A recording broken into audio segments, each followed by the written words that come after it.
Alhamdulillah,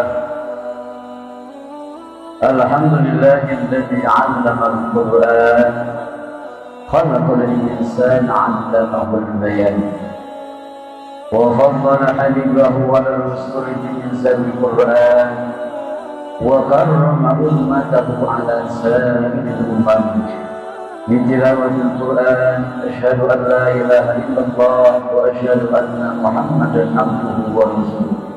Allahumma salli wa sallim wa barik ala hadha nabiyil karim Muhammadin sallallahu alaihi wasallam. Amma ba'du fa ya ibadallah, usikum wa iyaya bi taqwallah wa ta'atihi la'allakum tuflihun.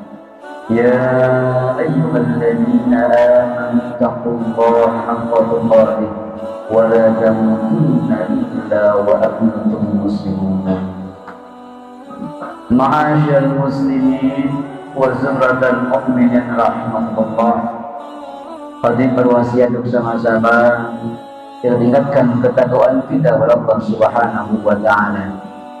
Takwa yang berarti melaksanakan perintah Allah dan Rasul-Nya. Takwa juga berupaya semaksimal mungkin untuk meninggalkan apa-apa yang Allah dan Rasul-Nya larang. Mudah-mudahan kita digolongkan orang yang muttaqin. Amin ya rabbal alamin. Jemaah-jemaah yang mulia, dalam sebuah kitab An-Nawadir namanya, ada seorang hamba Allah yang ketika hari Jumat beliau diberikan sebuah ujian oleh Allah Subhanahu wa taala. Ada kebimbangan dalam hatinya. Yang pertama, hilang keledainya. Yang kedua, sawahnya belum diairi air. Yang ketiga, tepungnya di penggilingan belum diambil. Sementara waktu Jumat sebentar lagi tiba. Bila dia mengambil penggilingan tepungnya, khawatir nggak keburu Jumat.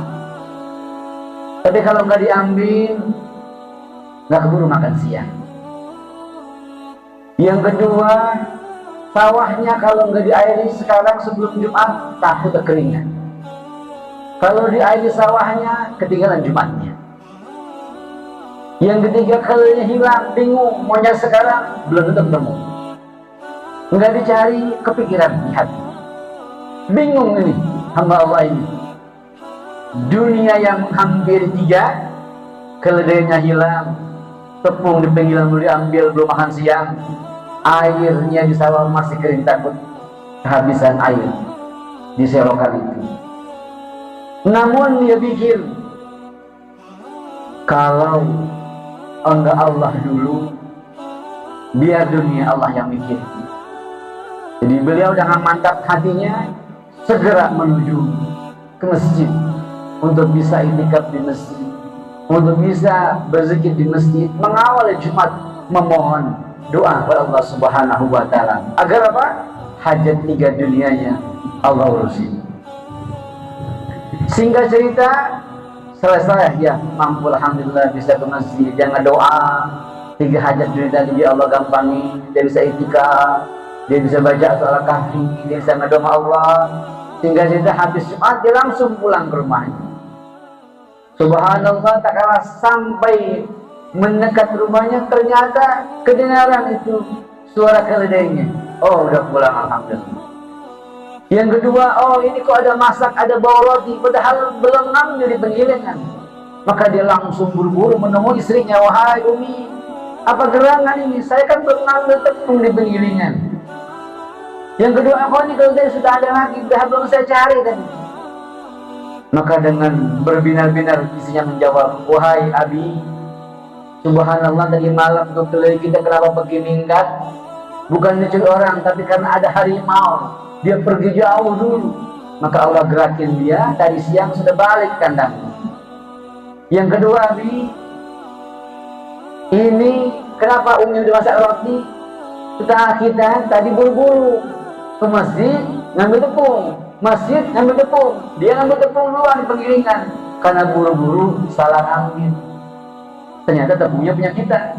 Maka dalam hal ini bukan rumahnya, oh bukan punya dia, maka dia serahkan itu tepungnya ke rumah kita. Maka Umi bisa masak lebih awal ini. Maka dia langsung satu lagi sawahnya. Oh dia lupa, kalau nggak di hari sekarang ini bisa kering di sawah saya. Maka dia langsung ke sawah. Subhanallah, ternyata sudah diairi sawahnya. Ternyata petugas di ujung sana ketiduran sehingga airnya milih ke sawahnya. Maka beliau mengatakan, subhanallah, ya saya lakukan kewajibanmu satu, engkau berikan saya 3 kehidupan dunia ini. Wa man yattaqillaha yaj'al lahu makhrajan wa yarzuqhu min haitsu la yahtasib. Wallahu a'lam bimuradi. Dalam surah At-Talaq ayat 2 Allah sampaikan, wa may yattaqillaha yaj'al lahu makhraja. Wa man, dan barang siapa, yattaqillaha, yang takwa ia akan Allah. Jadi man harfu syartin dalam ilmu Arab, maka jawabnya adalah yaj'al lahu makhraja. Pasti Allah akan berikan dia jalan keluar. Wa yarzuquhu min haitsu la yahtasib, dan Allah akan memberikan dia rezeki dari arah-arah yang tak disangka-sangka. Imam Ibnu Katsir dalam tafsirnya menjelaskan, di antara menuju takwa ini, di antara Allah berikan kita kemudahan rezeki yang tak disangka-sangka, beliau mengutip sabda Rasulullah sallallahu alaihi wasallam, man lazima istighfar, siapa orang yang melazimkan istighfar, ja'alallahu min kulli hammin faraja, maka Allah berikan solusi terhadap kebingungannya. Wa min kulli dhiqin makhraja, kesempitan hidupnya Allah kasih solusi. Wa razaqahu min haitsu la yahtasib, dan Allah berikan rezeki yang tak disangka-sangka. Amin ya rabbal alamin. Jamaah Jumat, apa sih ibrah pada pelajaran dari kisah yang tadi Habib sampaikan? Masih terngiang oleh kita, apalagi sekarang, maaf, waktu zuhur lebih awal, bukan jam 12.00, lebih awal. Seyogianya kita harus tahu, inna salata kanat 'alal mu'minina kitaban mawquta. Punya saat itu sudah ada waktu-waktunya. Kalau kita punya HP semuanya, seharusnya kita bisa men-setting waktu salat bulan ini. Jangan sampai itu DKM Masjid, jamaah yang mulia, waktu zuhur sekarang jam 14:42, 41. Ayo segera. Kalau kita mengambil ibrah tadi, kisah tadi, tidak begitu. Kalau tadi hamba Allah tadi bingung dengan 3 urusan dunianya, keledainya hilang, tepungnya belum diambil penggilingan, sawahnya belum diairi di selokan itu atau di got itu. Kalau kita mungkin beda.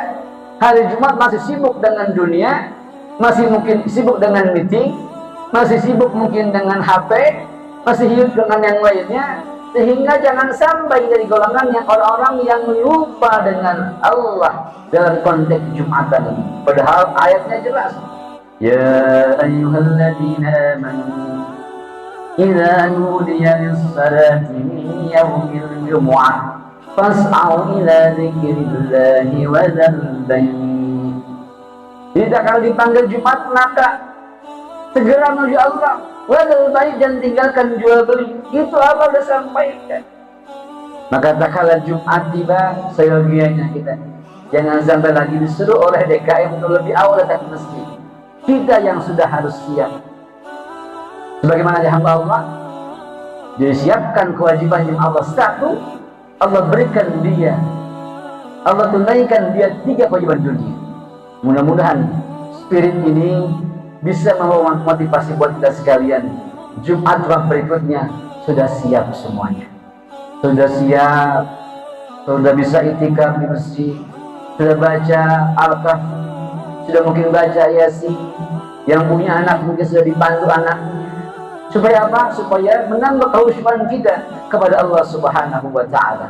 Mudah-mudahan inspirasi kisah tadi membawa motivasi buat kita semuanya.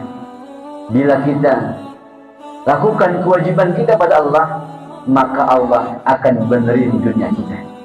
Bahasa orang kampung, benerin hubungan lu sama Allah, nanti Allah benerin hubunganmu dengan dunia. Begitu kira-kira. Kalau kita benerin hubungan kita sama Allah, dijaga salatnya, dijaga ibadahnya, maka Allah akan benerin hubungan kita dengan manusia. Maka Allah akan benerin dunia kita. Kenapa? Karena kita benerin hubungan kita kepada Allah Subhanahu wa Ta'ala. Allah udah senang sama kita, maka dunia Allah gampang. Begitu kira-kira. Mudah-mudahan Allah jaga kita semuanya bisa istiqamah menjalankan fardu-fardunya dan sunnah-sunnah Nabi Muhammad sallallahu alaihi wasallam. Barakallahu li wa lakum bil Qur'anil azim wa nafa'ani wa iyyakum bima fihi minal ayati wa dzikril hakim fastaghfiruhu innahu huwal ghafurur rahim.